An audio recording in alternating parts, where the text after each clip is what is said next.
Well, here we are on another wee episode of Perth Under One Roof, and today we're going to be joined by Ian Bonthrone. Bonthrone Security Services.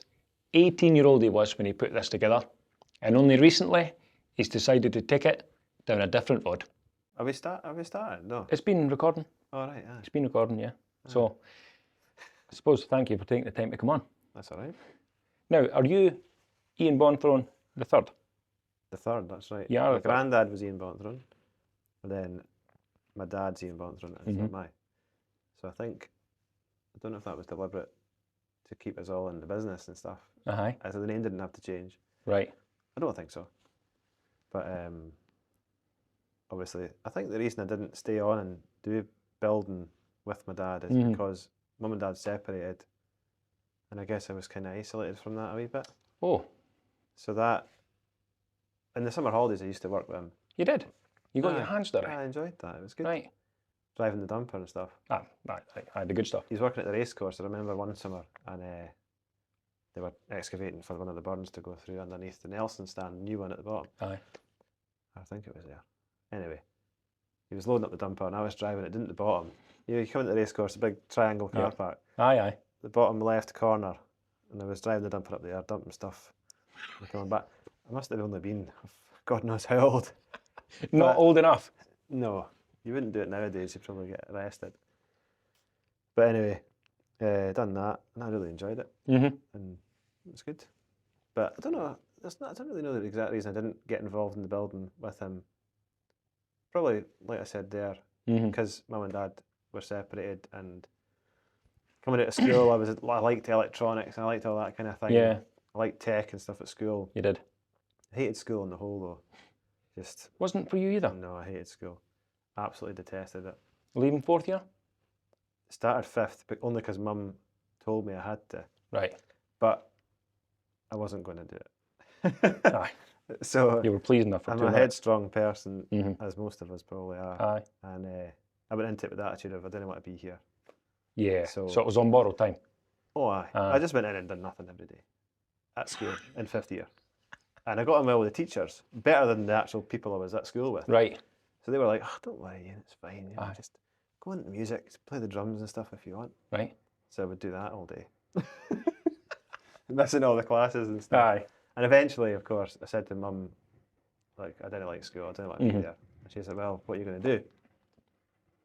So that was when, I think it was through my stepdad actually, he knew Alistair McIntosh. Yep. Of AM Security, Aye. an alarm company. Shore Road.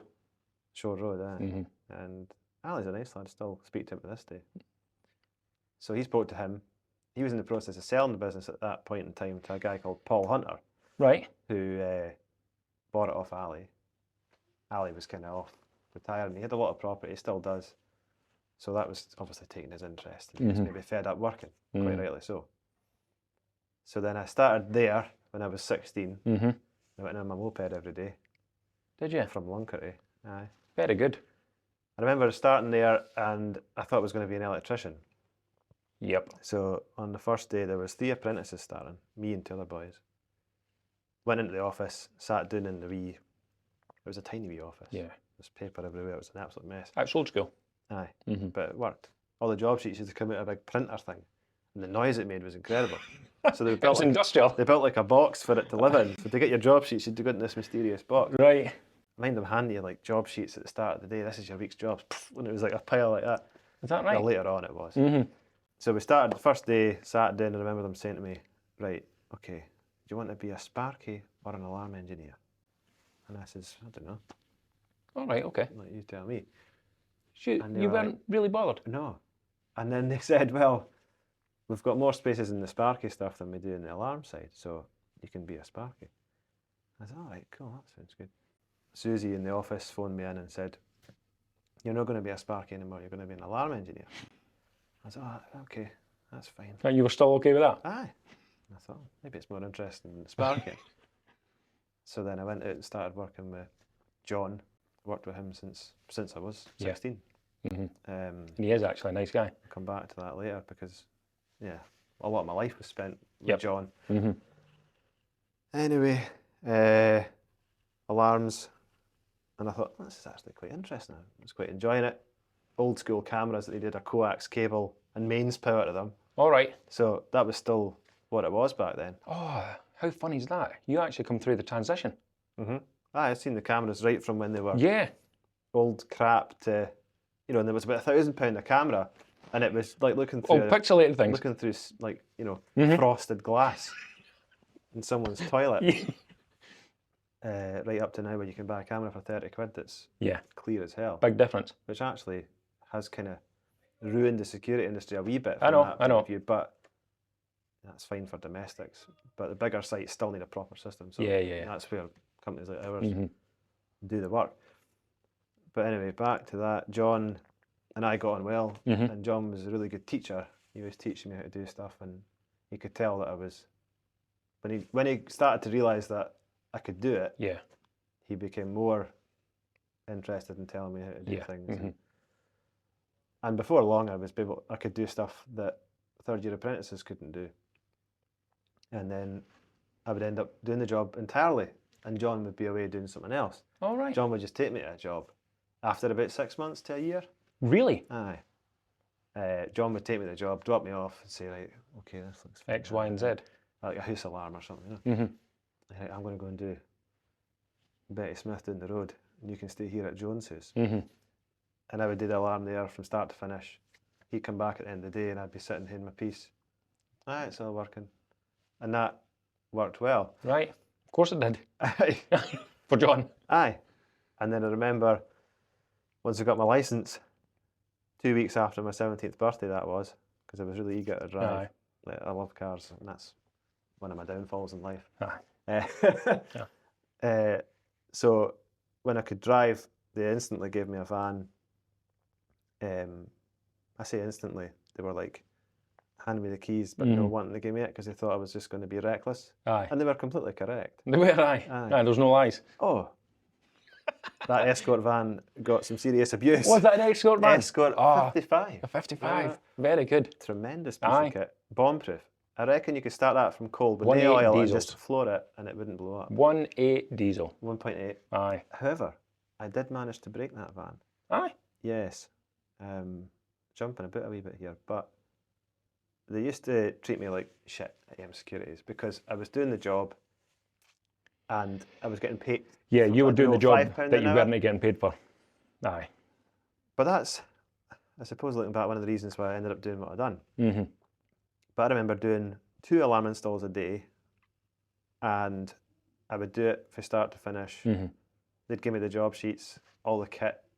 Mandy in the office, it was at the time, made the kit boxes up. Okay. And she was very good at it, and everything was there, nothing was missing. Or if it was quite rare. Now I know how hard that is to do it. It's quite a skill. Yeah. But anyway, I'd go and do the job. It'd be finished. I'd need to get the check off the customer. So I'd phone the office and say, right, this is working. How much do they due? And they'd go, you hear her typing and you hear the thing in the background printing the jobs. That'll be 912 quid or whatever it was. That's 12 o'clock. I'd say to the customer, like, it's 912 pounds. Oh, okay, son. They'd always write a check. It was always checks. Give me the check. Yep. So I'd be going back to the office every day. £1,800. With like £2,000 in my van for them in checks. I was thinking, that's fucking good money, yeah.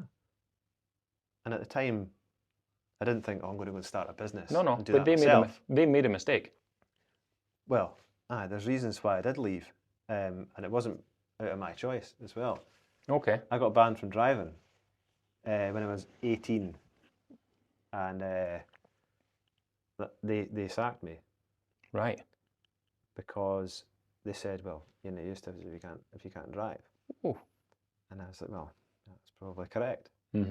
But as an employer now, I know. I wouldn't have let someone like that go. Yeah. You said, right, we'll get you a Jimmy driver. to drive you. We'll get you a driver.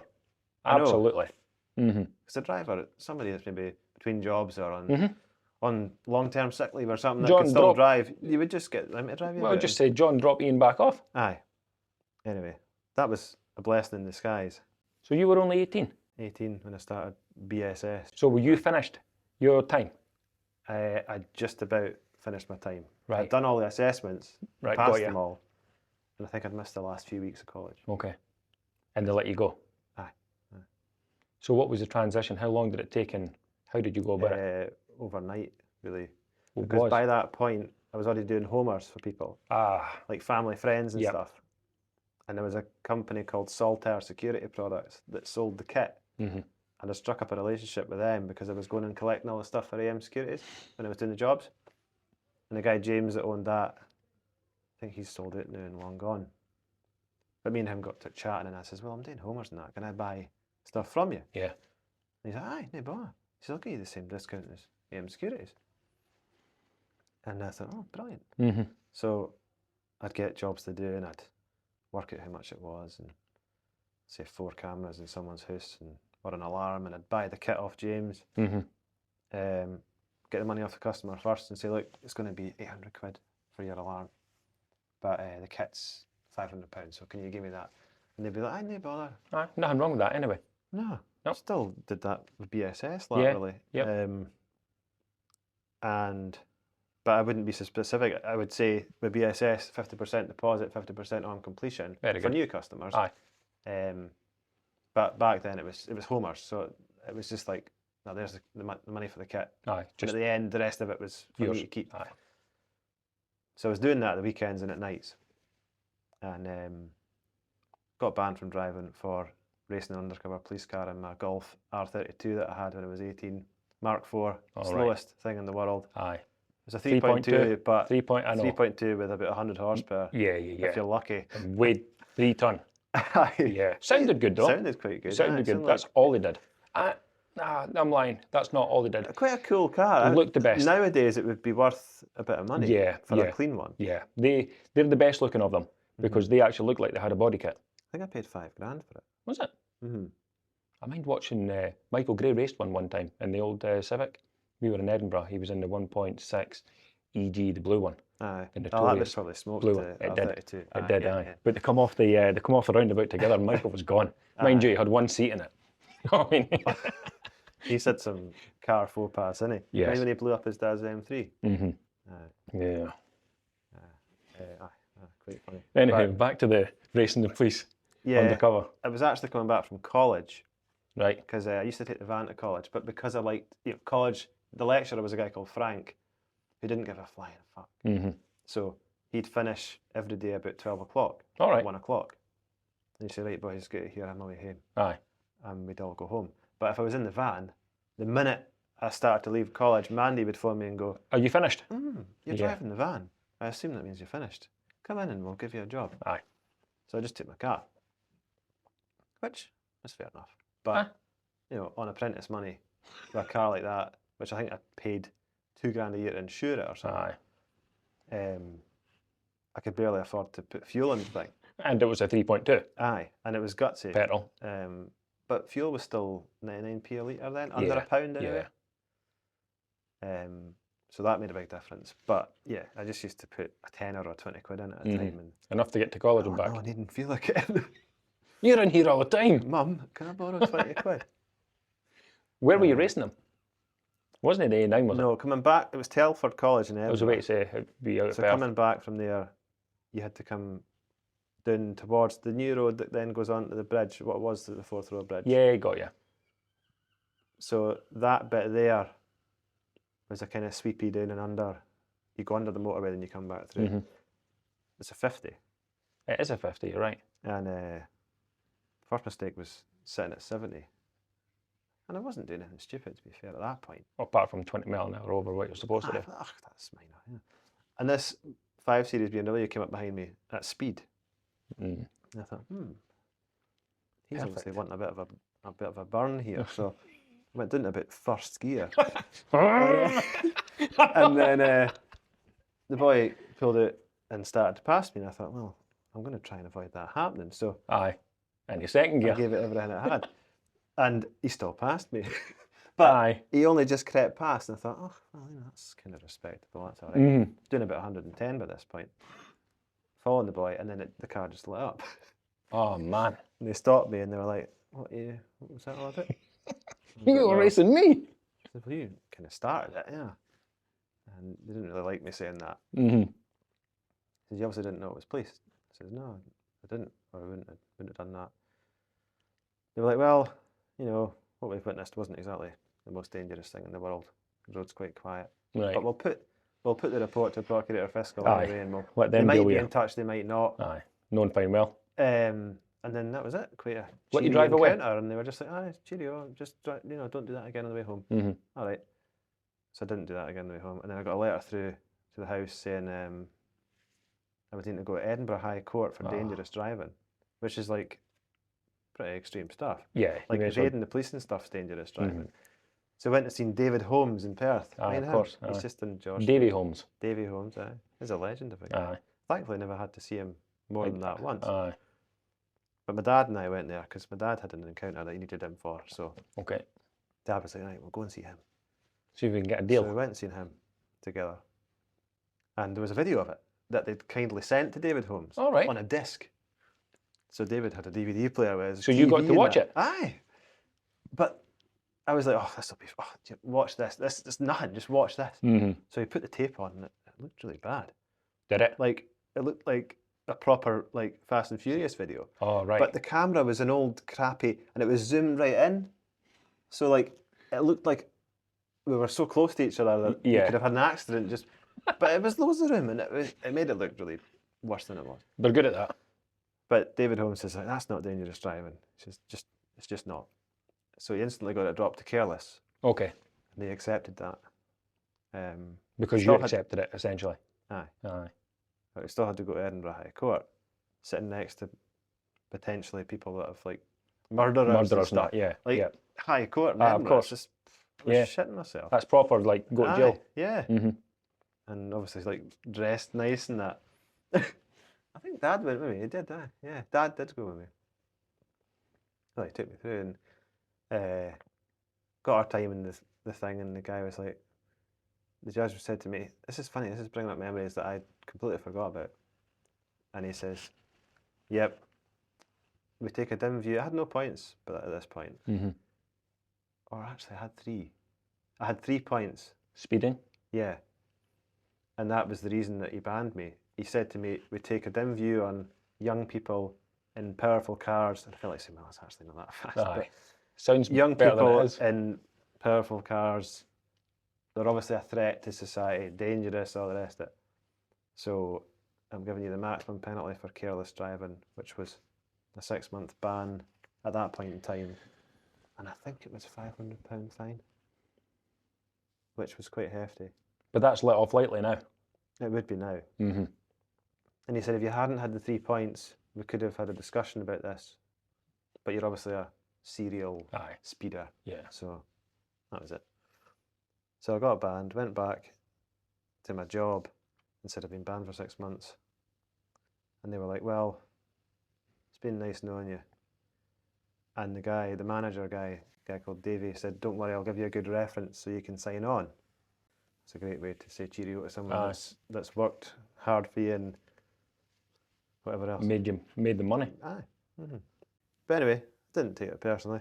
I then bought an estate. No, I bought my first works car was a Passat Estate, 2006. So that was when kind of BSS was formed. I remember designing the logo with the help of a mate of mine on Microsoft Paint. Has that stayed the same the whole time? It's just, the chevrons.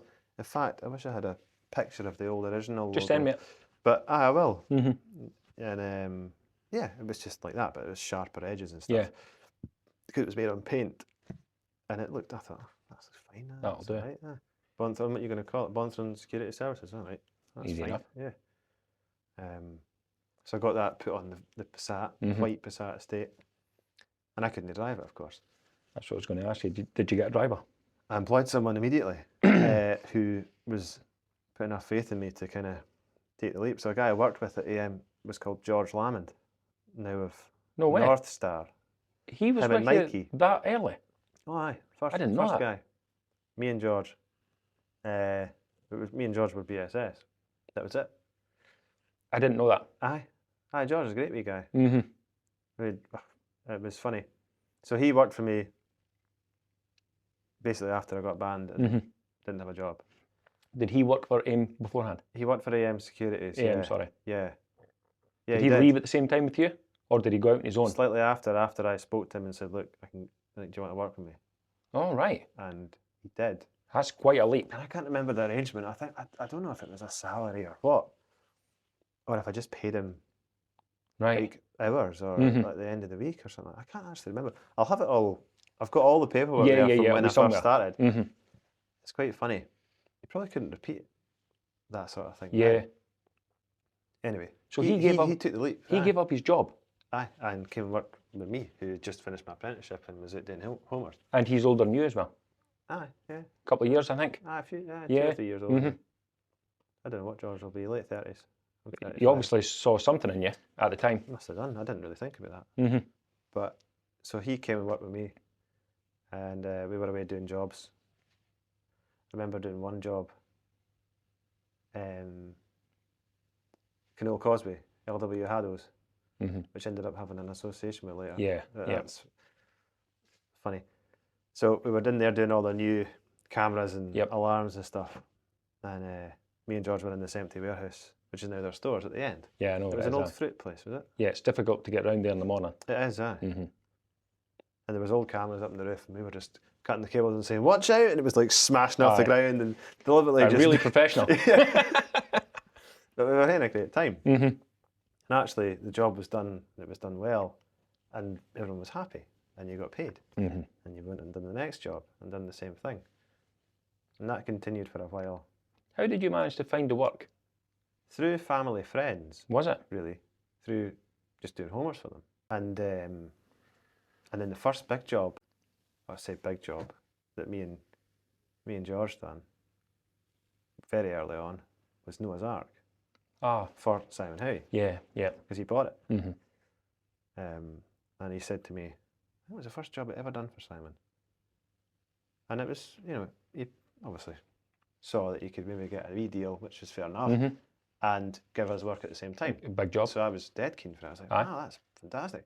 Like 16 cameras and a big alarm system. Yeah. I thought, bloody hell, that's a huge job. How am I going to price this? So I just took a stab in the dark at it, basically. Right, and you were obviously... Not much has changed. But obviously suited him. It suited him. I think it was like 4 or 5 grand or something. Right. For the whole job, I'm pretty sure. Which nowadays, I mean, is... I know. You wouldn't get through Tuesday with that. No. I know. But I think there was enough in that to make a wee bit of profit. There's maybe 4 grand for the CCTV. But anyway, it doesn't really matter. So we'd done the job. We were there for ages. We were there at nights and when it was shut, on the go-karts and that, going round. Aye. Me and George and they were like, "Should we go the wrong way around the track?" He said, aye, fuck it, let's do that. So we would like turn, like we were going the wrong, and George was going one way, I was going the other. We were like coming towards each other on the straight and like freaking stupid stuff. If we'd hurt ourselves, it would have been a problem. It would be your fault anyway. But that was then, and we'd done that job. Didn't hurt ourselves, thankfully, despite all the stupid stuff. Then it progressed. The next person that I employed was John Wilson. I had to work on John for a while before he would take the leap, which is understandable. So he stayed with AM until he come with you? Right. He was at AM Securities for a long time, and he was in the brickwork there. But John was AM Securities. Like, John was our main man. And John knew everything about every customer. He knew everything about every alarm system, and knew everything about the way they work. Yeah, he had age under his belt. And very loyal, very kind of just got the job done kind of guy, and he still is. After John, we were just getting through loads and loads of work, and ended up needing another person. Then there was an apprentice who walked in off the street, Carl, who now works with John. That's right. Own wee business. Did he just come in and ask for a job? Carl just walked in off the street at Canal Causeway. Did you have an office there? We had an office, shared it with LW Haddo, right, and heating, underneath. You know, the wee building there's like, I don't know what it is it a massage place or something? Yeah, no, yeah. You're standing at the new dentist, looking at LW Haddo. Lawrence owns that, and he owns the end building, but he doesn't own the bit in the middle. Right. And maybe he does now, I don't know. But anyway, we were in there, and they were upstairs, and it was their stores at the front. We were through the back, in the wee cupboard. The wee folk at the back. Yeah. I remember getting to put a sign up outside. This is after operating it from my bedroom All right. For a good few years. At your mother's? Aye, in Lunkery, at Marshall Way. Aye. And I mind going home at night, going back to operating from my bedroom. I used to go home at night and think, right, what bills do I need to send it? And that's if folk didn't offer to pay me there, and then I'd have to work it out, and then I'd need to still make an invoice to match it up. And I had to get Sage. All right, aye. You know, on the Oh, computer. you had no office staff? No. It was all you? Mum. Was it? Mum helped me out. So I'd go home at night, and I'd be like, oh Christ, where were you? She'll say, where were you today? And I actually kept a diary every day. I wrote in it where I was, and I've still got those diaries. Yeah. Every single day I wrote a diary. What time did I get up? What did I have for breakfast? Oh, really? Everything's in it. Absolutely everything. So I never forgot what I was doing. Then I'd put a header at each bit, like Jimmy Smith's house alarm, 10 a.m. to 3 p.m. Dog's a bit annoying, tried to bite me. Like everything was in it? Aye, everything. Aye. Right. Yeah. Aye. Or the main thing was I put like job okay. Yeah. No problem. Don't need to go back. Or all right. Or need to go back because I didn't something's finish missing it. or whatever. So very early on, I was doing all these things without even thinking I had to do it. I just thought that's what I need to do. And when I started to have to pay wages, it was like, well, I really need to. Aye, get the money in. Aye. Aye. Which meant some months it was nothing. Literally couldn't take in. Yep. Everyone else has to be paid. Before I do. A family friend, Lawrence Haddo, who's got LW Haddo, was interested in what I was doing, and he's like, right, that's pretty good going, well done, and all this, and I'll get involved with you as well if you want. So and I wasn't really a company to share in half, but you could see that I had a few employees. Yeah, there was quite a bit of work going on. The potential was there. Aye, aye. He put you in a position of looking professional. Aye, and I knew Lawrence. He's a family friend. Yeah, he wasn't like a random guy. Yeah. He was giving you help. I used to go and borrow Lawrence's cars before all this at the weekend and stuff. He had a nice like BM and stuff, and I used to be like, Lawrence, can I borrow your car? Oh, so it was a relationship before. So, aye, yeah, so, right. Aye, and he used to say, I need bother, and I was like, oh, yeah, what a nice guy. Anyway, that happened. Then we suddenly had an office, so I could come out of my bedroom, go into the office, and operate from there. And we had Irene in the office who was doing emails and invoicing and booking in jobs or booking in we had a landline. We got a landline put in and bought the number, which we still have now. Actually, originally it was 620105, which was an extension from Haddo's. Ah. They had a spare number. Right. So we put the phone downstairs on a long wire, and that was our number. Yeah. Then I had to buy that number off Lawrence. Then we ended up changing it to 500-006. But if you ring 62105, I think it still goes through. Oh, very good. It has a diversion. Aye. That was a long time ago. But yeah, we were in that office for, I don't know, 3 years, 4 years, maybe a bit more. But the relationship between Lawrence and I didn't work out. And I had to give him his money back, which I did. And we had a wee bit of a fallout, but nothing major. Because I just didn't like the way Lawrence worked. It wasn't like me. He wasn't and I was new to all this. I didn't know how business worked and stuff. But we just didn't. On a personal level, brilliant. Yeah. Like, really nice guy. Still is. But on a business level, just negative, nothing but negativity. Right. Just criticism for things he did wrong. Okay. And no praise for what you did right. Aye. Which is different energy. Aye. And I don't like that. No, I'm the same. So I said to Lawrence, I had to go and meet him. I went and met him in the bathroom company. And he wouldn't mind me saying this because it's public knowledge. I said, this isn't going to work. And he's like, well, you're not going to be able to have a bank account without me. You're not going to be able to have an overdraft without me. You're not going to be able to have anything without me. And I managed to get the money together to pay him his money back. And I phoned the bank manager at RBS at the time and said, me and Lawrence are parting ways, can I have a bank account? And he was like, aye, no bother. So I got a bank account. And that was the end of the Lawrence and I. So it was just back to just me. How did that feel at the time though? Because you must have felt like, you had a bit of strength with Lawrence. That's pretty good. Aye. Confidence? But I probably didn't, I wouldn't have said. So I don't think I was clever enough to realise that at the time. Right, okay. You were just kind of going with the flow. I was just thinking, I was getting a wee bit resentful actually. I was feeling like I'm doing all this work and he's not involved on a day-to-day basis, but yet he owns half the company. And it's a good job that he actually just took back. I think I had to give him a wee bit more. Right. I think it was like $5,000 more or something. Okay. You can live with that. And that was probably where the business started to turn into a kind of actual business. There was me, John, Carl, Craig, Stevie. Then we had Irene in the office, and I managed to get them all cars. Went to Volkswagen and got 2 or 3 Passats at the time, and I said, "Look, can I?" Why did you go for them over wee vans? It was like an alarm thing. Was it? AM Securities and all the other alarm companies at the time. So they did. Always had estate cars. Aye. Thorn, ADT, all the big ones. And I thought, And I like cars. So to be able to go into Camerons and be like, "Can you give me 3 Passats?" I was like, this is fucking excellent. Didn't care if I could pay for them or not. But they were like, aye.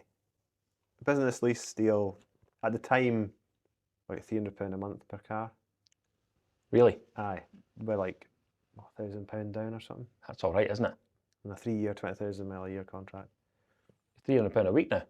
Oh, aye, yeah, you'd be double that. You'd be more than double that per car.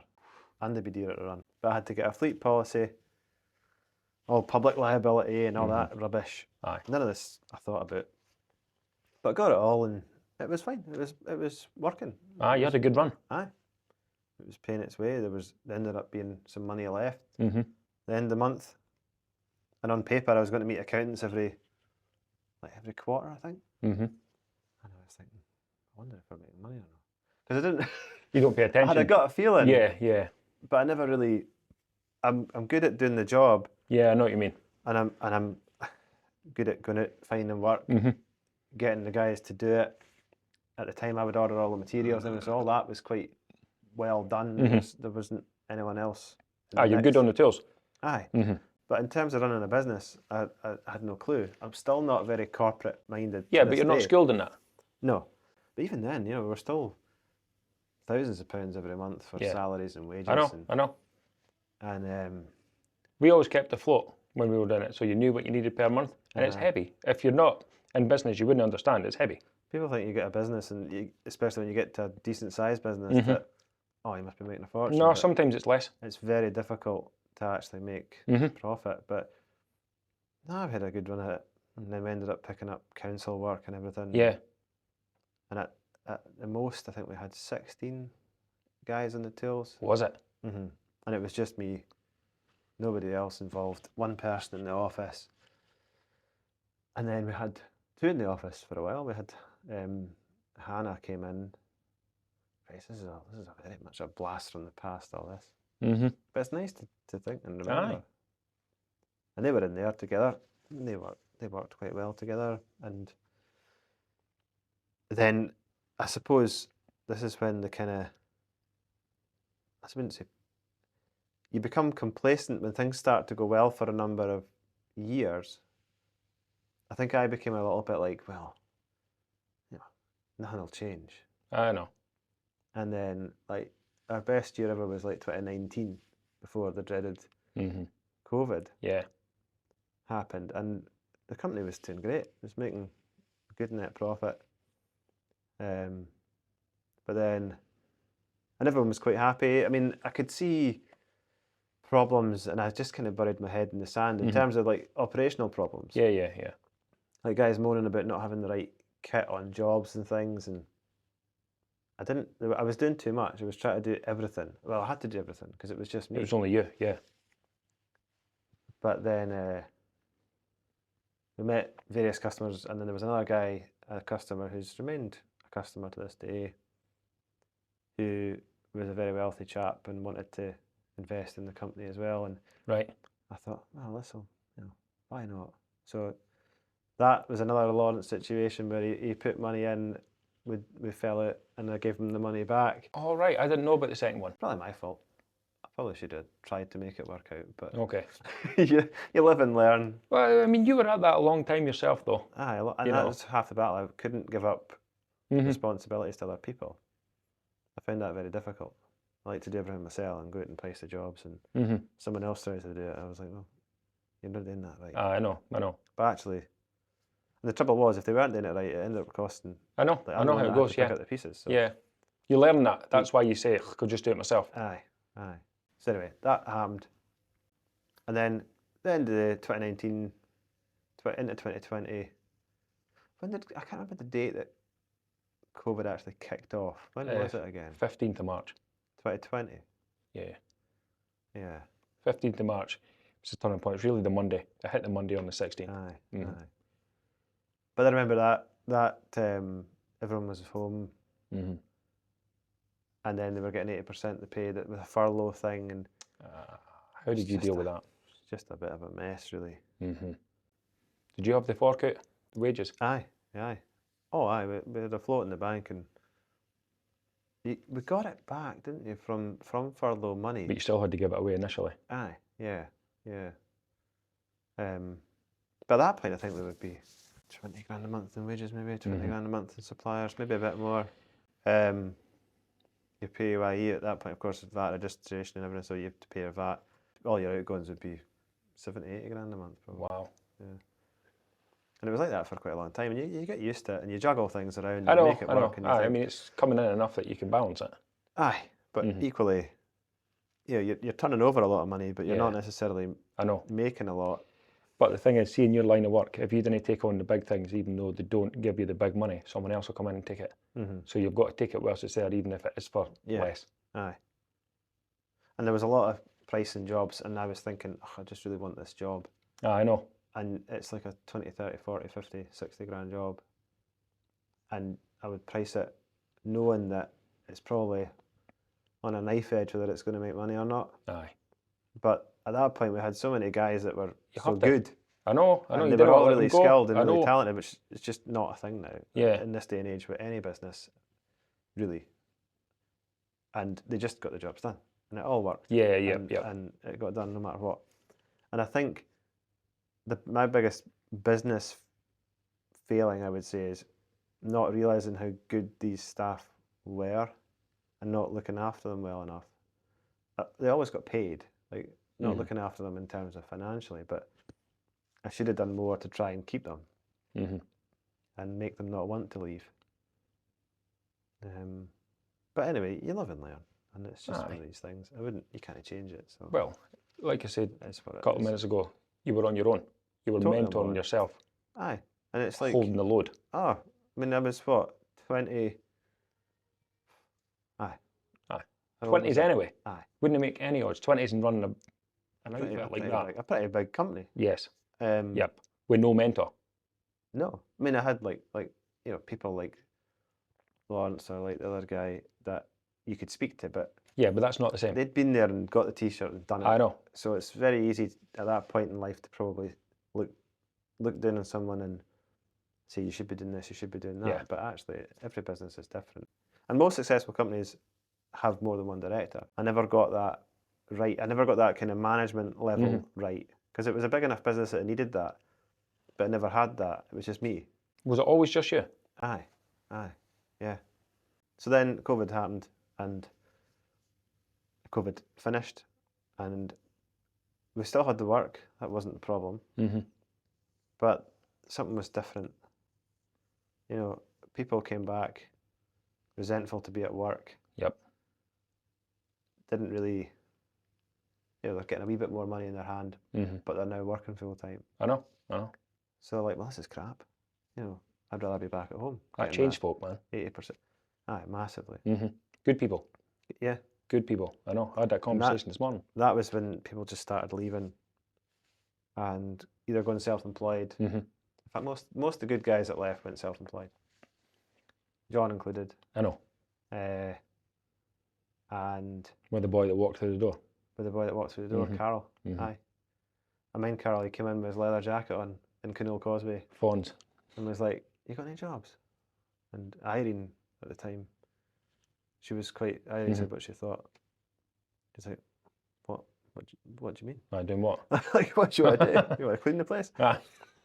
No, I want to be an alarm person. And then we gave my job. Like, I was just, that's my attitude. Why not? Aye. Listen, 8 o'clock Which Monday. is not always a great attitude to have, but it is what it is. So anyway, Carl ended up being really good very quickly. And, Bit like you. And it was almost like me I know. at AM Securities. I know, with John. With John. I know, I've And seen then it. Carl came in and worked with John. Yep. They did my house. John stayed on late that day to do it. Aye, And I I remember that, just thinking like, wow, how come it's so difficult to get workers like this? But John wasn't a normal worker. No, John. You know, John's he's a backbone. John's funny. John's Aye. unusual. John's a rare breed. John's a dying breed, actually. Don't mean John personally is dying. No, you're right. But You're right. Just people like His him just type. don't exist anymore. I know. And if they do, they're retired. Aye, yep. They're certainly working for themselves. It's a shame because this generation is. I mean, I'm from this generation. I am one of them. But I'd like to think that if I'm doing a job, like, I kind of want to do it right. I know. If I'm doing anything, I want to do it right. Yeah. If I've been doing track days in my car, I want to be good at it. Yes. If I'm out cycling on my bike, I want to be half decent at it. I hate doing something that and just not What's the point? doing it right or not at least giving it your all. Look, Ian, I always say if I'm going to do something, I just don't want to embarrass myself. Aye. That's why I always don't what I play say. golf. Aye. Because I'm crap at it. Tried it, can't I? My dad's brilliant at golf. Ah. He was like club champion at Dunkeld. Which is also another reason I'm thinking if I play golf, I have to be good at it. Aye, exactly. Or I just didn't bother. Yeah, no, you're right. Or he'd be annoyed. Yeah, I just, like I say, I always say I just didn't want to embarrass myself. Aye, I'm the same. I'm exactly the same. Didn't want to embarrass myself. Yeah, but I'm not interested in car racing and all the rest of it. I like the motorsport thing, but I'm not interested in it because I couldn't put the time to it. Mm-hmm. Well, you obviously could. So what's the point in me doing it if I Yeah, can't but I put put the the time to it? time to it probably at the sacrifice of other stuff. Aye. The business. Business, yeah. Pretty much. But you're young, you're making money, you're trying to enjoy yourself. At that point, That's what it is. But there came a point where I had to stop doing it because I just couldn't. You were good at it though. Aye. I mean, I still did track days, even last year at the Nürburgring and stuff. And, you know, it's good fun, but you can't beat the actual buzz of racing, like door to door, like when I've done the minis and stuff. Yeah. You know, it's unlike, you could do a That's track like day in a nothing Ferrari else. and it'd be fun. It's not the same. But you could race a mini I know. and it's way more thrilling. Like you could drive whatever car you can dream of on a track day at Spa. Yeah. Amazing experience, brilliant. But It's not like actually rubbing racing, doors. even if it's a crap car, but there's 30 of them on the grid and you're all the same, that's proper racing. Different league. That's why you laugh when you see the people at track days in their GT3 RSs doing like 1 minute laps at Knock Hill and you're 5 seconds up the road in an old M3 and you're flashing them at the road and thinking, Come on, you hit the road. It's great fun. Back then I was just, if I could afford to do something by hook or by crook, I would do it if it was what I really wanted to do. But I think you've got to do that to realise. You do. That's how you learn. Like, maybe I shouldn't have done Shouldn't have done it. Now, the problem with that is it'll either always cost you time or money, but there has to be a lesson learned in it. Aye. But listen, if you didn't stay away from the business a wee bit like you did, what would it have done to you? Aye.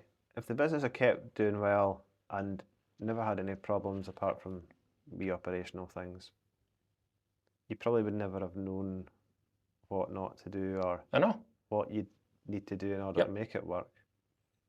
So I don't regret any of that. But at the same time, don't get me wrong, the business is, you know, how many clients we've got, like 500 and odd on maintenance contracts. The work that we have is, it just lands in spates on the desk. We never need to go looking for it. The reputation is still good despite all the changes in staff and all that sort of thing. We've lost some customers over the years, which is unfortunate, but there's reasons for that.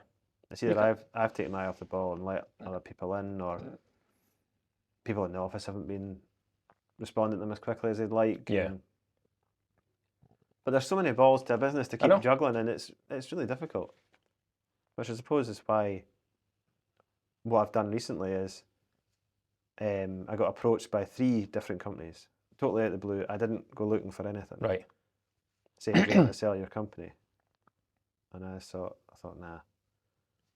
Yeah, initially. Go away. No thanks. Leave me alone.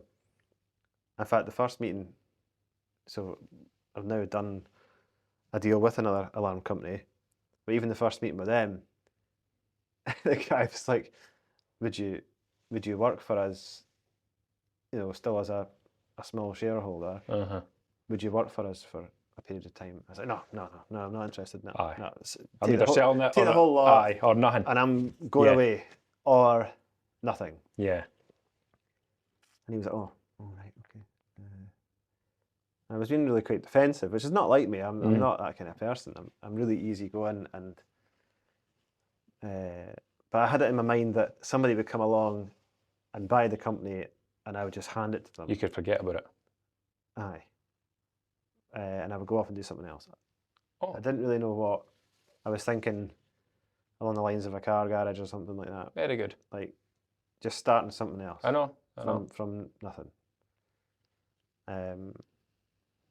But actually, the more I spoke to this crowd, I thought they're a nice bunch.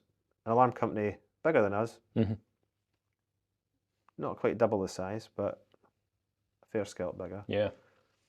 4 directors. Right. So they've got which has been from the start. It was 4. Yep.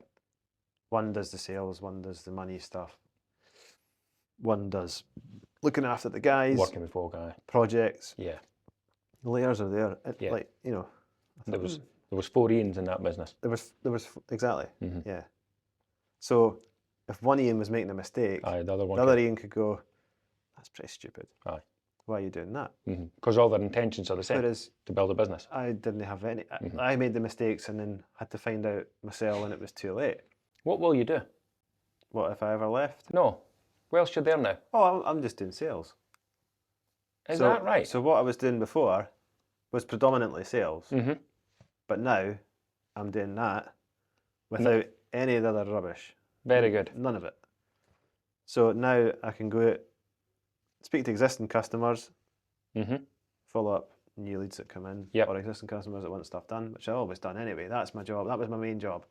And that's actually what I enjoyed the most from my own business, was going out, quoting jobs and then getting the jobs, winning the jobs. I get a great deal of joy out of that.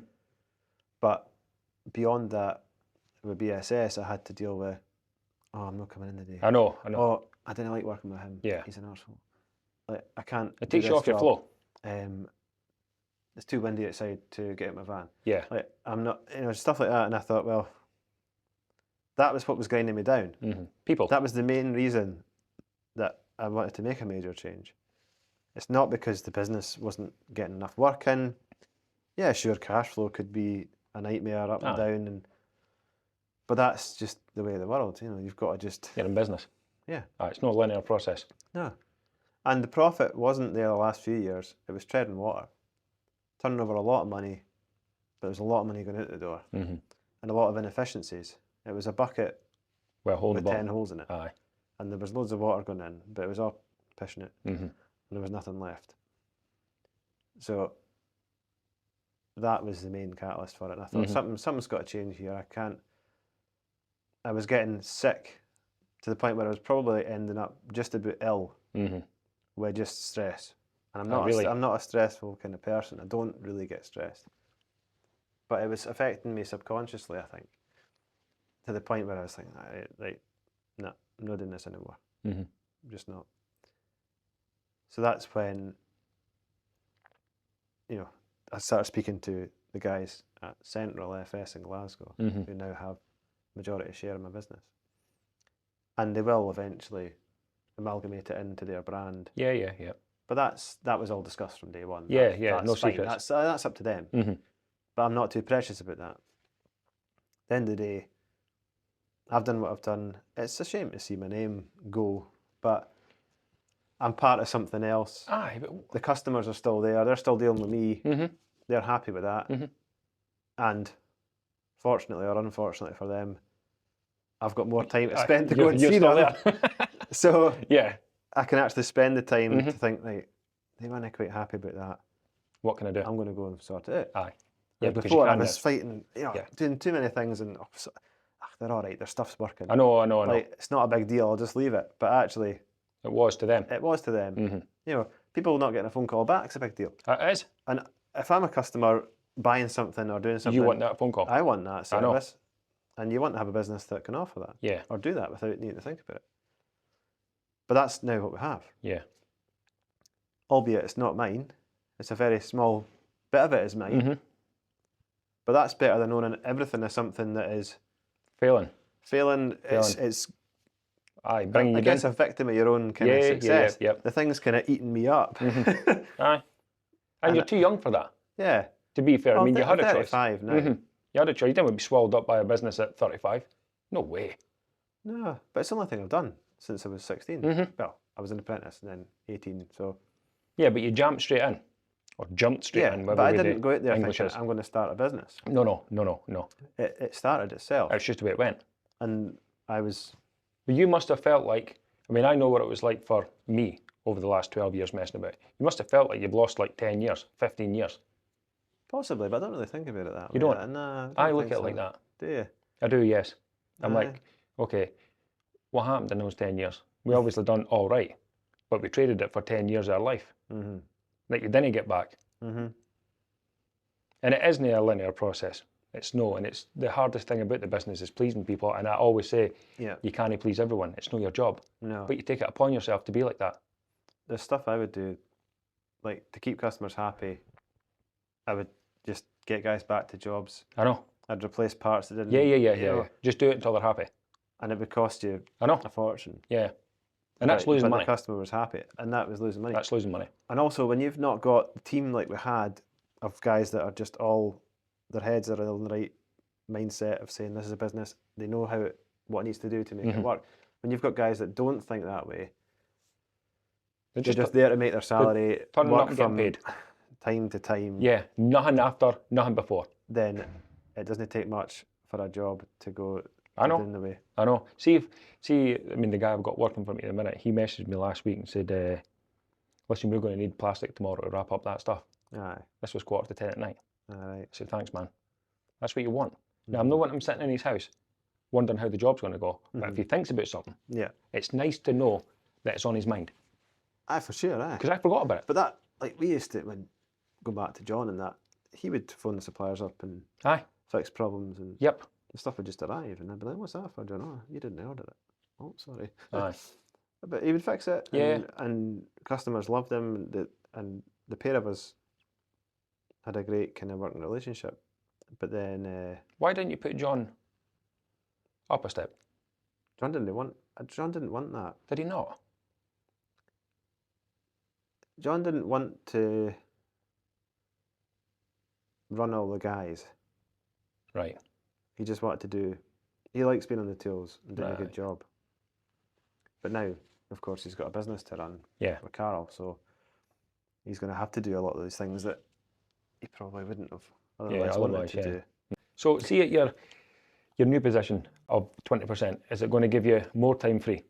It is, aye. It is. Aye. Yeah. Aye. And you can... As much as an employee, we discussed this sort of thing early on. As long as the job's getting done, which for me is selling stuff, getting jobs accepted, and jobs put into the pile of one work. So it'll operate as like a north division of Central. We're based in Glasgow. But they're going to keep two premises, so there'll be a Glasgow and a Perth. And Perth's my customer base. Right, okay. Which is now their customer base. So have they put someone in the office with you? Aye, there's a team? There's now 4 in the office. Right. We had 3 laterally in Forgandenny. So... Are you still there? Yeah, still there.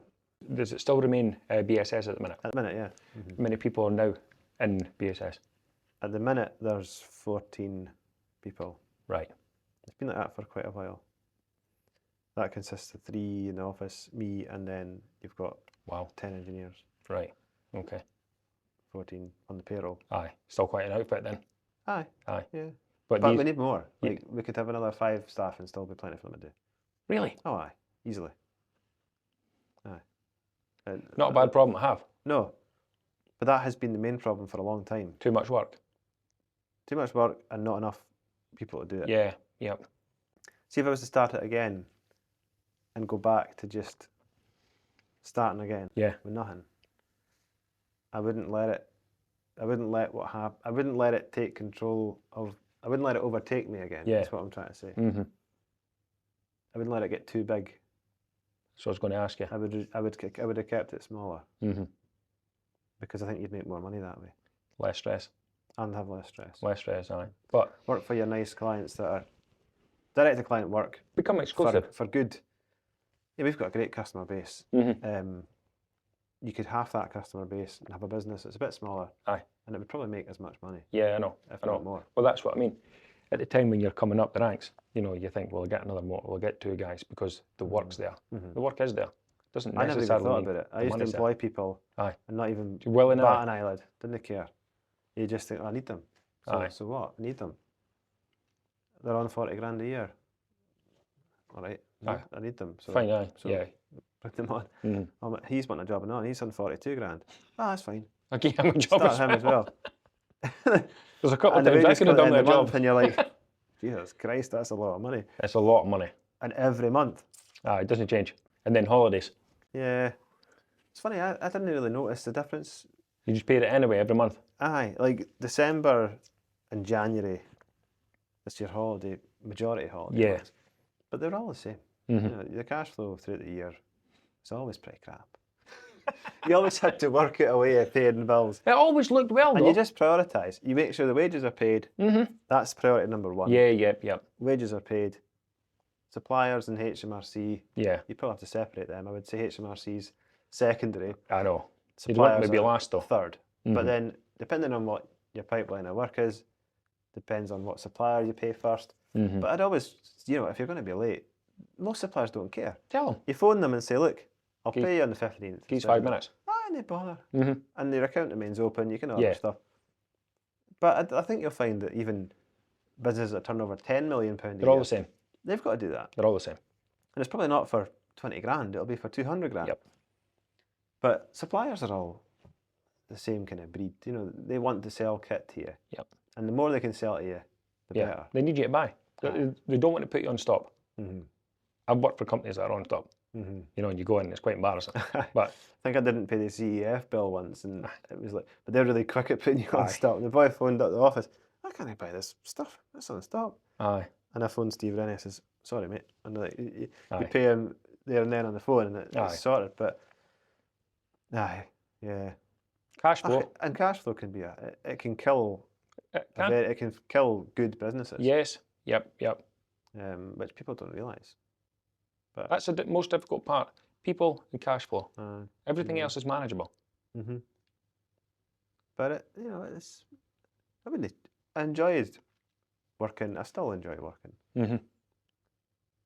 But with BSS, the last few years have been hard going, like really hard going. It's been an interesting while. I think you've done all right, though. I would say so. Mm-hmm.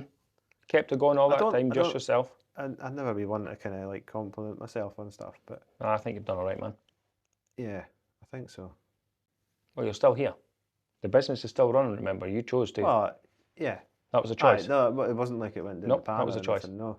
In my eyes, though, there wasn't, like I couldn't let the worst thing happen and just say, bugger it, right, there's the keys. Would I go back and change stuff if I could?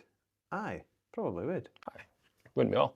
Of course. And actually, what's that been now? 3-4 weeks that I've been working with Central and their team, and it's been okay. Good. Aye, I think my girlfriend would tell you that I'm a happier person for it. Like I genuinely am, because I can go home at night and the phone will still ring and they'll still ask me questions, but I don't mind that. I don't know. I don't know how to summarise it, but I enjoy my job.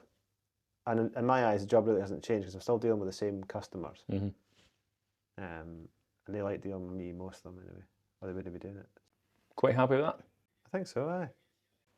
Oh well. Thanks for taking the time to come on. No, that's all right. Thank you. Well, there you have it. Start to finish. Ian Bonthrone Security Services. Tell you what, done all right for a boy at 18 and muscled his way through it on his own.